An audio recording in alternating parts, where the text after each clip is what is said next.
class 8 science chapter number 2 microorganisms friend and वो very interesting chapter है। तो सबसे इम्पॉर्टेंट पॉइंट यही आ जाता है हमारा कि जिन लिविंग ऑर्गेनिज्म को हम अपने नॉर्मल लाइफ से नहीं देख सकते उन ऑर्गेनिज्म को कहते हैं माइक्रो ऑर्गेनिज्म, जो हमारे दुश्मन भी होते हैं और दोस्त भी होते हैं। तो हमारे टॉपिक का जो नेम है उसका मतलब है वो ऑर्गेनिज्म जिन्हें देख नहीं सकते, वो जो हमारे दोस्त हैं और वो जो हमारे दुश्मन हैं इनमें। तो ये जो माइक्रो ऑर्गेनिजम्स हैं इन्हें 4 मेजर ग्रुप्स में क्लासिफाई किया गया है: बैक्टीरिया, फंजाई, प्रोटोजोआ, एल्गे।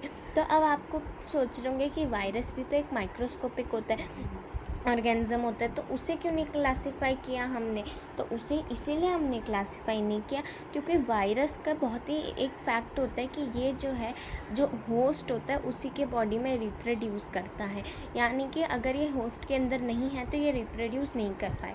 और नेक्स्टली जो है जब वायरस किसी होस्ट के अंदर रहता है तभी वो फंक्शनिंग कर पाता है, वरना जैसे ही वो होस्ट से बाहर आता है तो वो डेड हो जाता है। इसलिए कोई कंक्लूड ही नहीं कर पाया कि ये लिविंग है, नॉन लिविंग है, क्या है। पर वायरस भी कई डिसीज़ेस कॉज करते हैं, जैसे कॉमन फ्लू के एलिमेंट्स होते हैं ना, जैसे फ्लू, कोल्ड, कफ। फिर जो है सीरियस डिसीज़ेस लाइक पोलियो और चिकन पॉक्स भी कॉज करते हैं वायरस।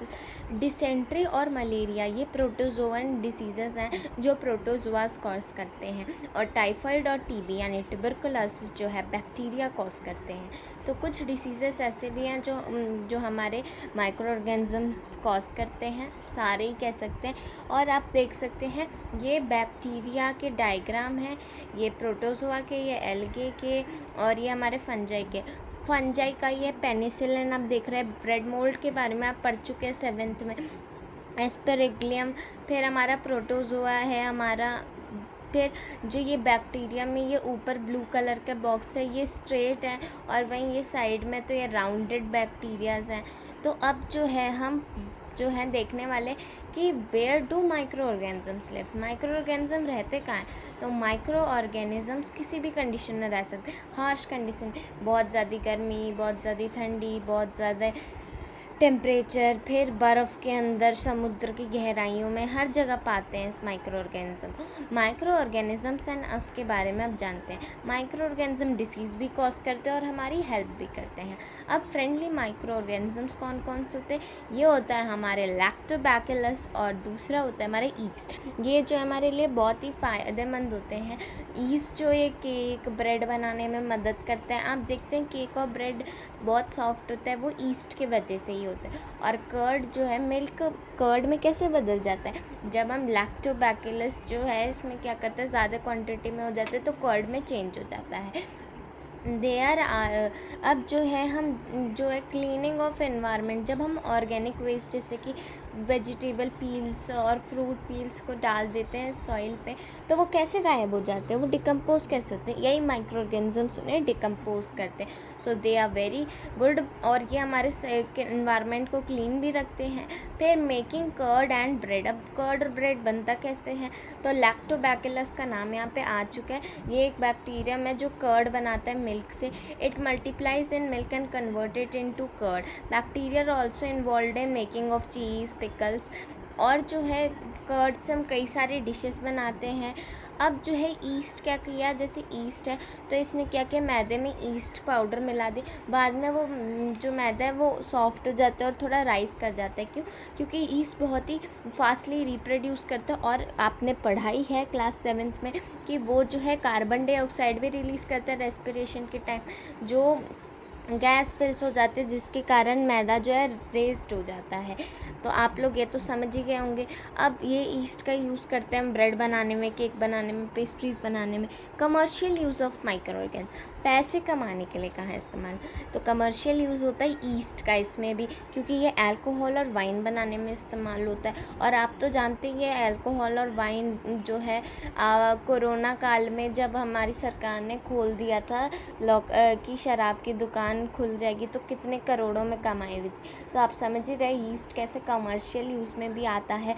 फिर फर्मेंटेशन जो लुइस पैस्चर ने डिस्कवर किया था 1857, उन्होंने बताया था कि कैसे कि जो शुगर जब अल्कोहल में कन्वर्ट हो जाता है तो उसे फर्मेंटेशन कहते हैं। Medicinal use of micro organism, micro organisms का यूज़ करते हैं हम मेडिसिन्स बनाने में। Very interesting. तो माइक्रो ऑर्गेनिजम्स जो हमारे डिसीज़ कॉजिंग माइक्रो ऑर्गेनिज्म को मार देते हैं या उनका ग्रोथ स्टॉप कर देती है, उन्हीं का यूज़ करके हम एंटीबायोटिक्स बनाते हैं। एंटीबायोटिक्स जो है ये बैक्टीरिया फंजाई से बनते हैं, और कुछ इसके एग्जाम्पल भी आप नीचे देख सकते हैं, स्ट्रेप्टोमाइसिन, ट्रेटामाइसिन, फिर एंथ्रोमाइसिन। अब ये एंटीबायोटिक्स के बारे में सबसे पहले बताया किसने था? तो सबसे पहले इसके बारे में 1929 में अलेक्जेंडर फ्लेमिंग ने देखा था कि उन्होंने प्लेट्स रखे हुए थे हाँ कल्चर पे, जिन पे थोड़ा बहुत खाना वाना छूटा था, तो उन्होंने देखा उस पर ग्रीन कलर के लेयर आई हैं और बैक्टीरिया एक भी नहीं है। बैक्टीरिया तो हर जगह होता है, वो यही बात सोचना। और बाद में उन्हें पता चला जहाँ फंजे रहेंगे वहाँ बैक्टीरिया आ नहीं सकते, और फिर उन्होंने ही जो है पेनिसिलिन प्रिपेयर किया था, जो पेनिसिलिन से और एंटीबायोटिक्स की इस तरह से ही हुई थी। अब जो है commonly known antibiotic which are made from, अब जो है एंटीबायोटिक्स जो है वायरस पर असरदार नहीं होते। तो अब आप सोच रहे होंगे कि एंटीबायोटिक्स जब वायरस पर असरदार नहीं होते तो कॉमन फ्लू वगैरह, तो इन सब में आपको क्यों दे देते हैं दवाइयाँ? तो हमें जो है डॉक्टर्स जो हैं ऐसी दवाइयाँ देते हैं जो उसको इन्फेक्शन और बढ़ने ना दे या उससे थोड़ा कंट्रोल करके रखें। अब दूसरी बात, आपको दवाइयाँ जो है डॉक्टर के प्रिस्क्रिप्शन पे ही लेनी चाहिए, ऐसी कोई भी दवाई उठकर नहीं खा लेनी चाहिए, वरना वो ड्रग इफ़ेक्ट भी कॉज कर सकता है। और ये जो दवाई हैं ये आपको पता होना चाहिए कब कब खानी है कब नहीं खानी है। फालतू में दवाई खा लेंगे तो उससे बहुत नुकसान भी हो सकता है। अब वैक्सीनेशन के बारे में जानते हैं। When a disease carrying micro organism enter our body, the body prepares antibodies to fight against the invader. हमारी जो बॉडी होती है ये क्या करते हैं, जब कोई दूसरा हार्मफुल माइक्रो ऑर्गेनिज्म हमारे बॉडी के अंदर आ जाता है तो उससे फाइट करती है। तो फाइट करने के लिए एंटीबॉडीज़ बनाते हैं। एंटीबॉडीज़ का नाम अभी बहुत चर्चा में है कोरोना काल के वजह से। तो एंटीबॉडीज़ जो हैं फिर फर्दर फाइट करके जीत जाते हैं, और ये हमारी बॉडी में बॉडीज़ रहते भी बहुत टाइम तक है, जिससे हमें वो डिसीज़ जल्दी दोबारा नहीं होती, और अगर होते तो उसका इफ़ेक्ट नहीं ज़्यादा पड़ता और एंटीबॉडीज़ जीत जाती हैं। अब जो है द एंटीबॉडीज़ हमारे बॉडी में बहुत टाइम तक रहते ताकि उस माइक्रो ऑर्गेनिजम्स के डिसीज़ कॉजिंग से वो कर सके। This is how a vaccine works. अब वैक्सीन कैसे वर्क्स करती है ये भी जान लेते हैं। अब आप गए, आपने जो है वैक्सीन लगवा ली, तो क्या हुआ, टेटनस की वैक्सीन लगाई, तो उसमें क्या ऐसी वैक्सीन्स लगाते हैं टेटनस वगैरह की डिसीज़ेस ना हो, तो वो क्या करते हैं, या तो इंजेक्शन में वो माइक्रो ऑर्गेनिज्म डाल देते बहुत ही वीक सा कि हमारे बॉडी को ज़्यादा हार्मफुल नहीं हो।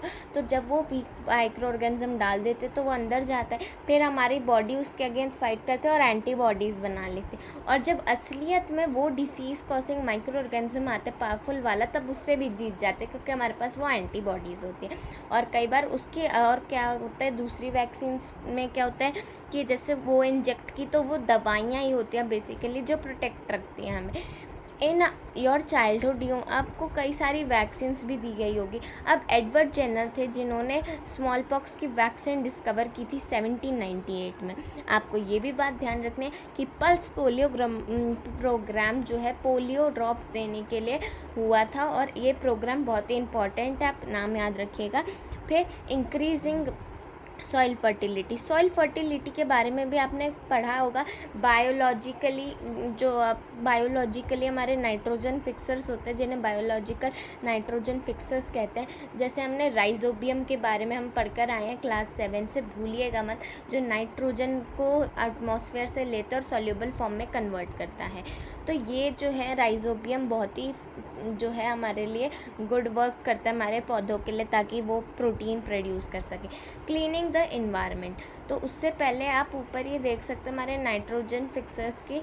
अब नीचे हम पढ़ेंगे क्लीनिंग द इन्वायरमेंट के बारे में। आपने क्या किया, एक प्लास्टिक का सामान सॉइल के ऊपर फेंक दिया, और एक तरफ आपने जो है वेजिटेबल पील्स फेंक दिए। और फिर आप कुछ टाइम बाद आते हैं, कुछ टाइम मतलब 1 महीने के आसपास, फिर आप देखते हैं कि वहाँ पे प्लास्टिक तो हूबहू पड़ा होता है, पर जो हमारा वेजिटेबल पील्स है वो गायब हो जाते हैं। क्यों? क्योंकि माइक्रो ऑर्गेनिजम्स जो हमारे फ्रेंड हैं ये हमारी मदद करते हैं, और यही माइक्रो ऑर्गेनिज्म क्या करते हैं, उसे डिकम्पोज